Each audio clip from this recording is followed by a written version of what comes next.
Hello बच्चों। So let's see the question. यहाँ पे सवाल है, दो स्टेटमेंट्स दिए हुए हैं और उन्होंने बोला है कि this question contain two statements that one and two. So हमें ये देखना है कि क्या statement one and two correct है या नहीं।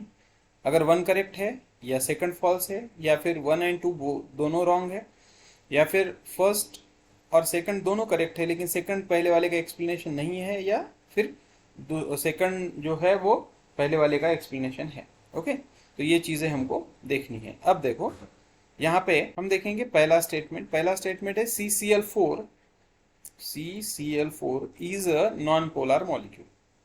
अब देखो CCl4 का स्ट्रक्चर इस तरह का होता है और हमको मालूम है अगर किसी भी एटम किसी भी मॉलिक्यूल में डायपोल मोमेंट चेक करनी है तो डायपोल मोमेंट इलेक्ट्रोनेगेटिविटी के ऊपर डिपेंड होती है। लेकिन अगर सेंट्रल मेटल एटम के अराउंड नो लोन पेयर है, no lone pair present, okay, अगर लोन पेयर नहीं है एंड सेम एटम्स अगर है, सेम सराउंडिंग एटम्स अगर है, तो फिर वहां पे उसकी डायपोल मोमेंट जो होती है वो जीरो बन जाती है। मतलब पहला स्टेटमेंट करेक्ट।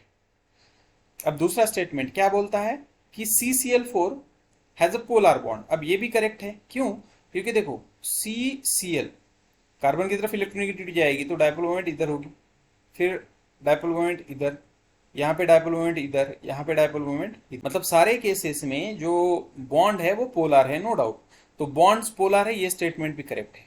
ओके, लेकिन जो सेकंड स्टेटमेंट है वो पहले वाले का करेक्ट एक्सप्लेनेशन नहीं है।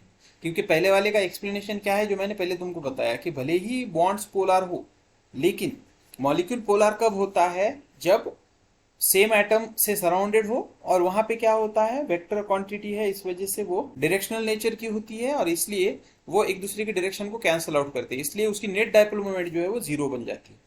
ओके, सो करेक्ट ऑप्शन है कि both statement are true and but statement 2 is not the correct explanation of statement 1. So this is the correct option. So hope you understood it well.